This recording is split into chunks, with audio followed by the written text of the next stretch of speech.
Most welcome my student. How are you? Are you fine?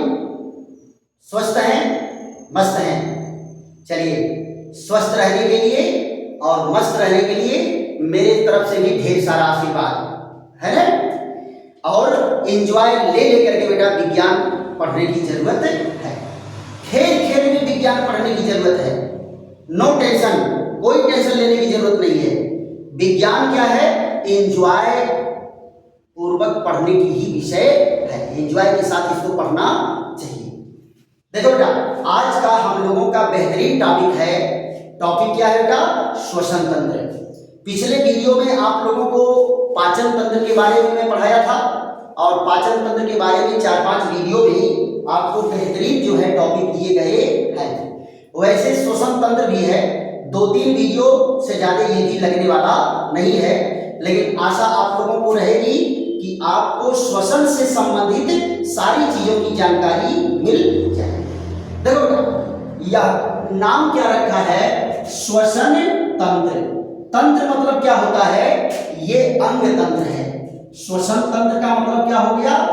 ये अंग तंत्र है। अंग तंत्र है यानी बहुत से अंगों से बना है।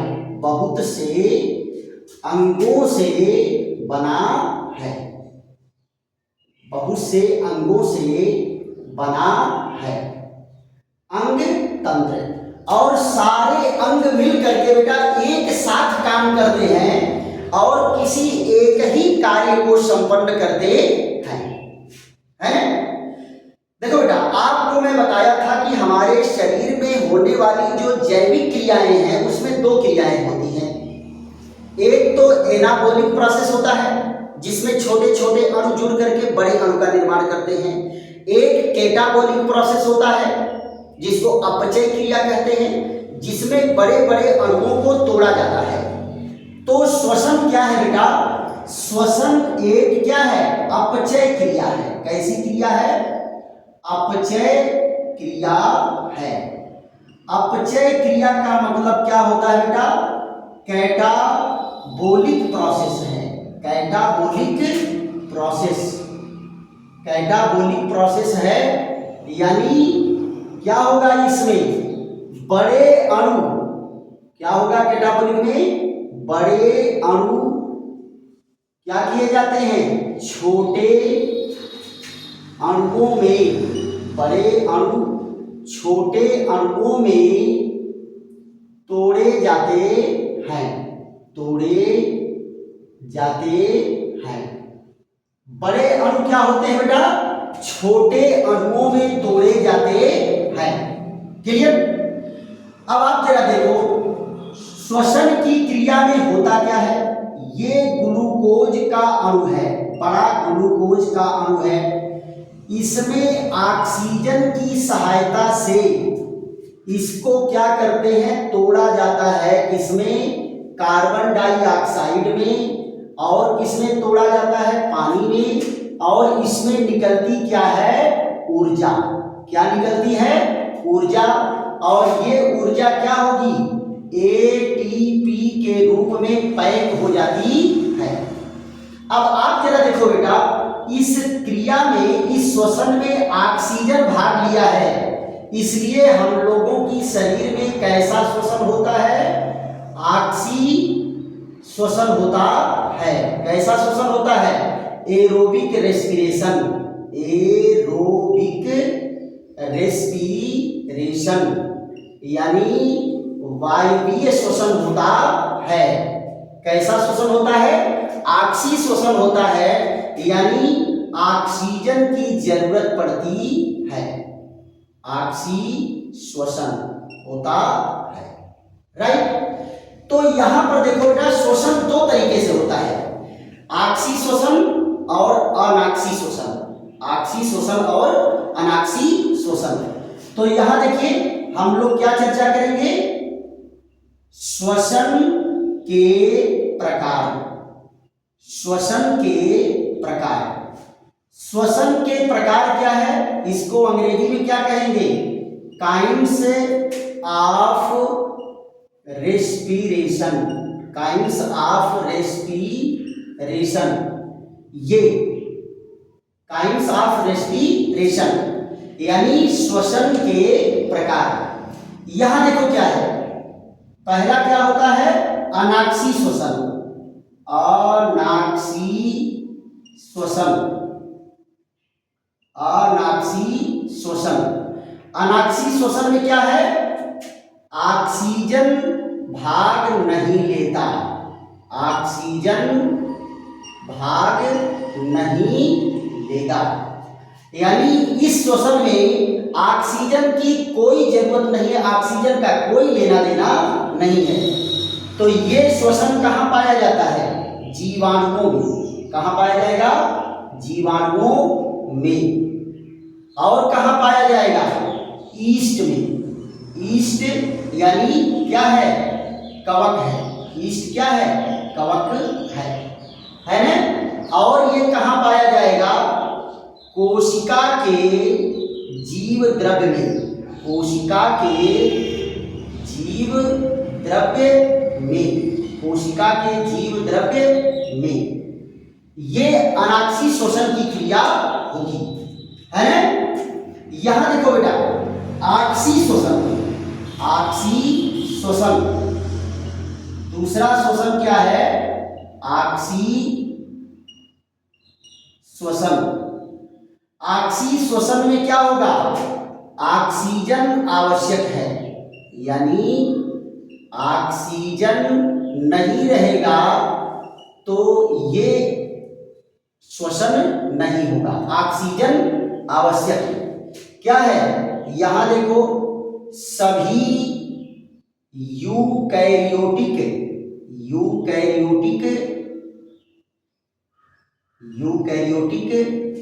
विकसित जीव, विकसित जीव, विकसित जीव। अब वो जीव जंतु भी हो सकता है, वो जीव वनस्पति भी हो सकता है। और ये ऑक्सी श्वसन की क्रिया कहाँ होती है, ऑक्सी श्वसन की क्रिया होती है कोशिका के माइटोकॉन्ड्रिया में। कहाँ होती है, कोशिका के माइटोकॉन्ड्रिया, कोशिका के माइटोकॉन्ड्रिया में ये श्वसन की क्रिया होती है, राइट। तो श्वसन को कितने श्रेणियों में बांटा गया, दो श्रेणी में, अनाक्षी श्वसन और ऑक्सी श्वसन। वह श्वसन जिसमें ऑक्सीजन की आवश्यकता होती है, ऑक्सी श्वसन। जिसमें ऑक्सीजन की आवश्यकता नहीं होती है, अनाक्षी श्वसन। अनाक्षी श्वसन को बेटा अंग्रेजी में क्या कहते हैं, इसको कहते हैं एनएरोबिक रेस्पिरेशन, एनएरोबिक रेस्पिरेशन।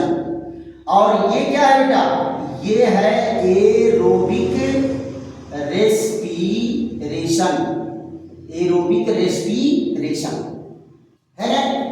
तो हम लोगों को जो है ये बहुत ज्यादा डीप में कोशिकीय श्वसन के बारे में नहीं पढ़ना है कि नहीं। हम लोगों को जो है बाह्य श्वसन के बारे में पढ़ना है, राइट। तो श्वसन तंत्र में कौन कौन से अंग आते हैं, जरा हम लोग अपने बारे में विचार कर लें कि हम लोगों की श्वसन की क्रिया कैसे होती है। जरा देखो, हम लोग क्या करते हैं, सांस को अंदर लेते हैं, फिर सांस को क्या करते हैं, बाहर छोड़ते हैं।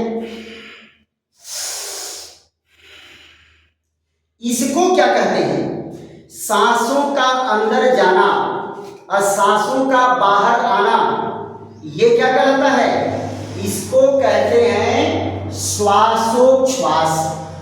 क्या कहते हैं, यहां देखो, श्वासोच्छ्वास, श्वासोच्छ्वास कहते हैं।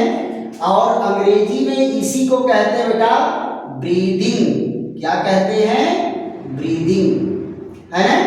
ब्रीदिंग में बेटा दो प्रक्रियाएं होती हैं। ब्रीदिंग में क्या है, सांसें अंदर जाती हैं और सांसें बाहर आती हैं। तो देखो, सांसों का अंदर जाना क्या कहलाता है, सांसों का अंदर जाना कहलाता है निःश्वसन। क्या कहलाता है? निःश्वसन। और इसको क्या कहेंगे? इसको कहते हैं इनहेलिंग। क्या कहते हैं? इनहेलिंग। इनहेलिंग मतलब वायु को अंदर लेना। और इसको क्या कहते हैं? इसको कहते हैं इंस्पायरेशन। क्या कहेंगे बेटा? इंस्पायरेशन, है ना? सांसें अंदर गई तो इनको क्या कहेंगे? इंस्पायरेशन कहेंगे। और दूसरी चीज बेटा क्या है? सांसों का बाहर निकलना क्या कहलाता है? निःश्वसन। क्या कहलाता है? निःश्वसन। इसको अंग्रेजी में क्या कहते हैं? एक्सहेलिंग। क्या कहते हैं बेटा? एक्सहेलिंग। और अब क्या कहेंगे? एक्सपायरेशन। क्या कहेंगे बेटा? एक्सपायरेशन। तो सबसे पहले हम लोग चर्चा कर लेते हैं कि हम लोग अंदर वायु को लेते हैं तो कौन कौन सी गैसें अंदर जाती हैं।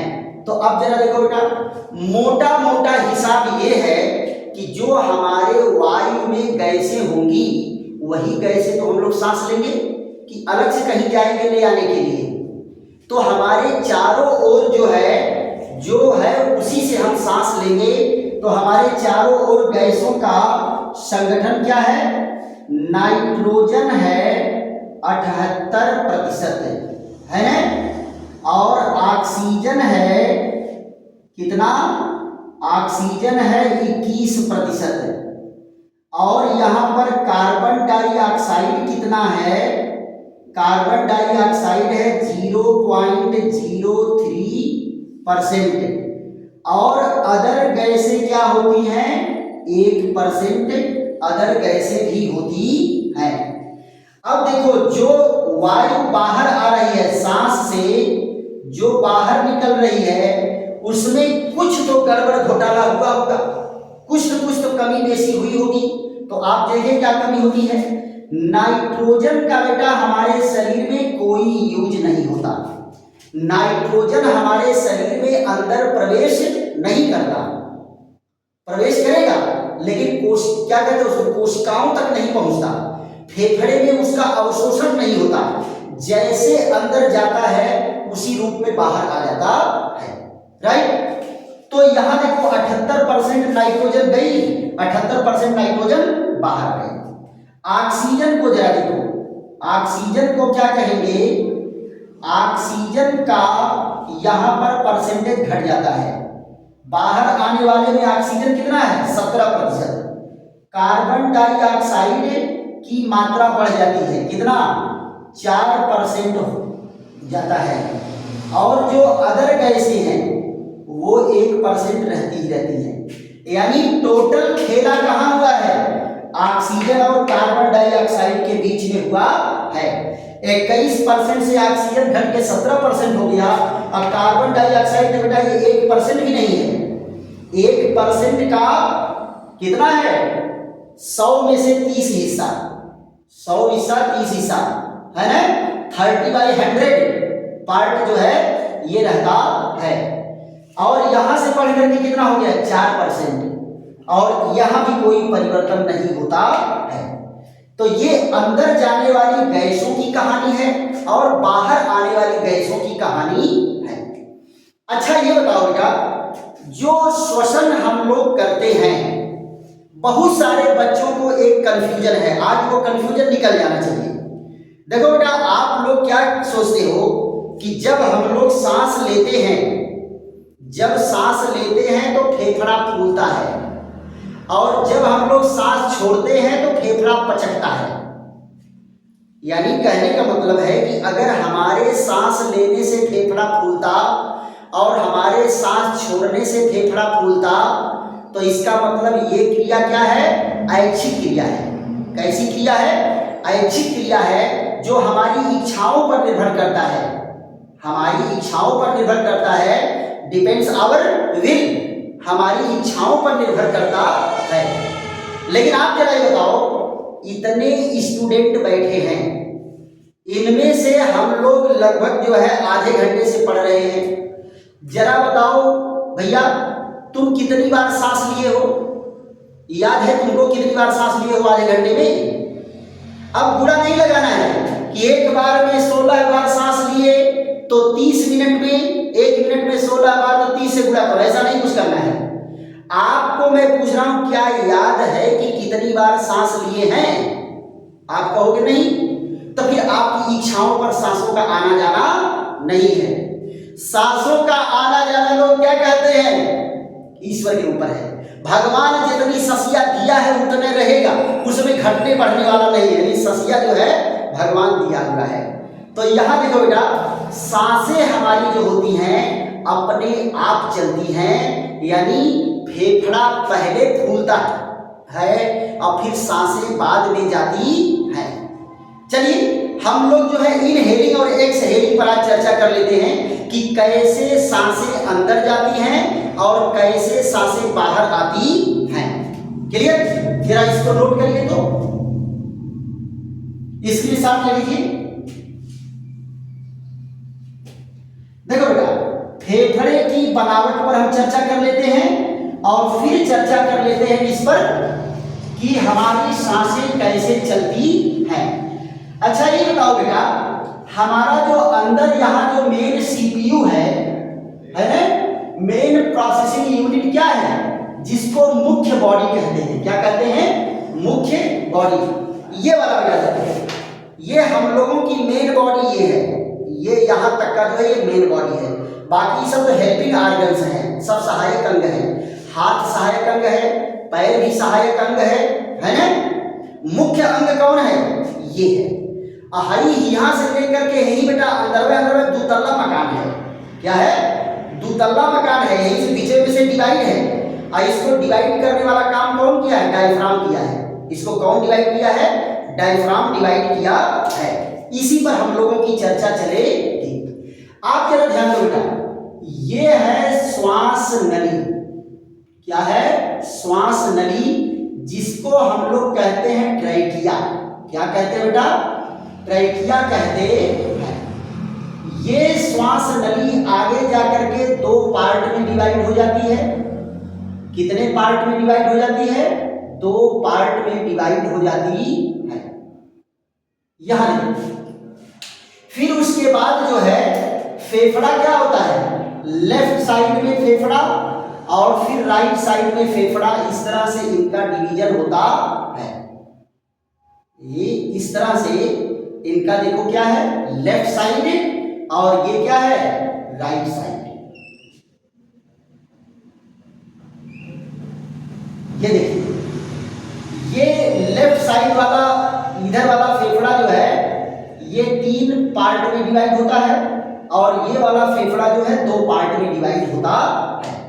राइट? और फिर अंदर कैसी रचना होती है इस पर हम लोग आगे चर्चा करेंगे।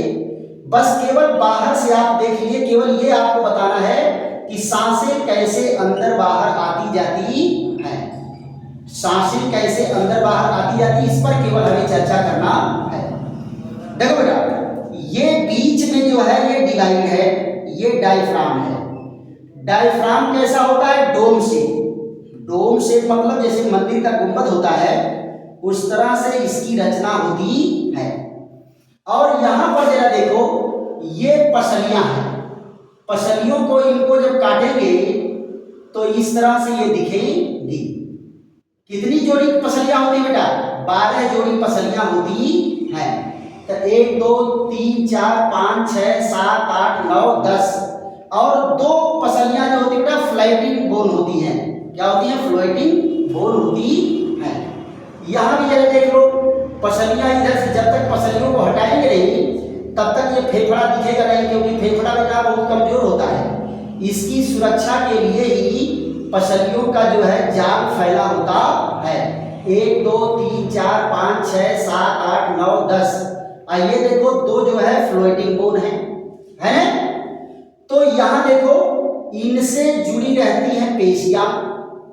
ये पेशियां भी क्या करते हैं? फेफड़े को फुलाने पचकाने का काम करती हैं। फेफड़े को फुलाने पचकाने का काम करती हैं ये पेशियां। ये देखिए, ये सब पेशियां किससे जुड़ी हुई हैं? फेफड़े से। लेकिन ये फेफड़े को फुलाने पचकाने का काम कब करती हैं? जब आप कोई हार्ड वर्क करते हो तब। और यहाँ देखो, यहाँ से भी बहुत सारी पेशियां लगी होती हैं। ये देखिए पेशियां लगी हुई हैं, ये यहाँ देखो, यहाँ से भी जो है पेशियां लगी हुई हैं, ये सब जुड़ी हुई हैं। अब जरा देखो, ये सांसों को अंदर बाहर करने का काम कौन करता है? ये डायफ्राम करता है। कौन है? ये डायफ्राम। डायफ्राम जो है इसको, अब डायफ्राम क्या करता है बेटा? ये अपने आप जो है ऊपर और नीचे इसका मूवमेंट होता रहता है। ये पेशियों की सहायता से, इन पेशियों की सहायता से डायफ्राम क्या करेगा? ऊपर नीचे होता रहता है। तो फेफड़े पर जब खिंचाव पड़ेगा, फेफड़ा फैल जाएगा, सांसें अंदर आ जाएंगी। और जब ये ऊपर उठता है तो फेफड़ा पिचक जाएगा, सांसें बाहर चल जाएंगी। तो यानी फेफड़े को ये फुलाने और पचकाने का काम करता है। और ये डायफ्राम इसको फुलाएगा, पचकाएगा और सांसें अपने आप अंदर बाहर आती जाती हैं। इसमें आपका कोई लेना देना नहीं है। जब बेटा आप नॉर्मल कंडीशन में हो, जैसे मान लो खाना खा करके बैठे हो या सोए हुए हो या बैठ के पढ़ रहे हो, तो उस समय श्वसन की क्रिया किसके द्वारा चलती है? डायफ्राम के द्वारा चलती है। किसके द्वारा चलती है? डायफ्राम के द्वारा। आप देखते होंगे बुढ़ऊ बाबा लोग खा के जब सोए रहते हैं, तब डायफ्राम जब नीचे दबाता तो पेटवा उनका फूल जाता है, और जब डायफ्राम ऊपर जाता तो पेटवा पचक जाता है और फुर फुर करते रहते हैं, है ना? आप लोग देख करके हंसते हुए देखा बाबा के पेटवा फूलत पचकत है। अरे फूले का पचके क्या कहे नहीं कि बाबा का पेटवा ही बड़ा हो जाता है, लेदवा बड़ा हो जाता है। तो जब ये दबाएगा तो ये ऊपर उठेगा, और जब ये ऊपर उठेगा तो ये नीचे जाएगा। तो इस तरह से जो है डायफ्राम पेट को ऊपर नीचे भी दबाता है, जिससे पेट फूलता पचकता है ना? हम लोगों को याद है बचपन में हम लोग जब खेलते कूदते थे तो हम लोगों को लगता था ससिए चल रही कि नहीं चल रही है। हाई पेटवा ऊपर नीचे होवे नहीं करता था, एकदम सब सपाट था, पेट ऊपर नीचे होवे नहीं करता था। तो दादी लोग क्या कहती थी? अरे पेटवा देकर कुतुही हो गए हैं, दे कुछ खाना खाएंगे। और जब कुछ खाना खा लेते जब लोग पेट भर जाता था तो हम लोगों का भी पेट ऊपर नीचे होने लगता था, है कि नहीं? तो बच्चे तो लाइट होते हैं, धोले पतले होते हैं, हल्के होते हैं, तो उनका पेट ऊपर नीचे नहीं होता। लेकिन बुढ़ऊ लोगों का तो खूब ऊपर नीचे होता है। अब आप कहेंगे बेटा ये कब काम करते हैं? ये कब काम करेंगे? ये उस समय काम करते हैं जब आप कोई हार्ड वर्क करते हो। मान लो दौड़ के आ रहे हो, खूब कसरत मेहनत करके आ रहे हो, या किसी से कुश्ती लड़के आ रहे हो, कोई मेहनत वाला काम करके आएंगे, फावड़ा कुदाल चला के आएंगे, तो भी सांसें आपकी कैसे चलती है? तब सांसें ऐसे चलेंगी।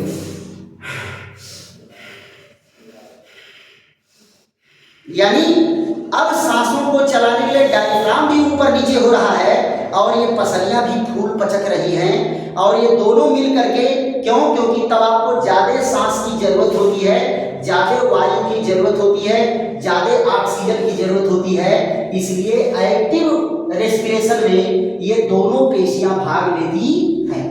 तो आपको एक चीज क्लियर हो गया कि हम सांस लेते हैं तब फेफड़ा नहीं फूलता है, हम जब सांस छोड़ते हैं तब फेफड़ा फूलता।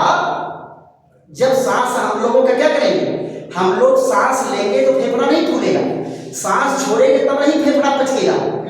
फेफड़ा पहले फूलता है, सांस बाद में जाती है, फिर फेफड़ा पिचकेगा तो सांस बाहर आएगी। फेफड़ा अपने आप फूलता पचकता है और सांसें अपने आप अंदर बाहर जाती हैं। इस पर आपकी इच्छाओं का कोई कंट्रोल नहीं होता। क्लियर? तो सांसें कैसे अंदर बाहर आती जाती हैं आपको क्लियर हो गया?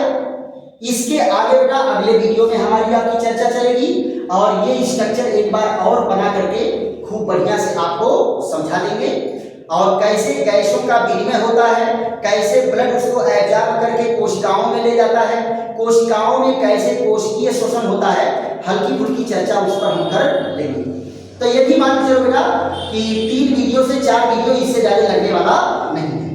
चलिए तब तक के लिए विश्राम। अगर आपको समझ में आ रहा है तो खूब लाइक करो, शेयर करो, सब्सक्राइब करो, दोस्तों मित्रों को भी बताओ, और कहीं अगर प्रॉब्लम हो रही है तो कमेंट करके बताओ, फिर उसके बाद और बढ़िया से बढ़िया आपको वीडियो बना के दिया जाएगा। चलिए तब तक के लिए विश्राम। थैंक यू, धन्यवाद।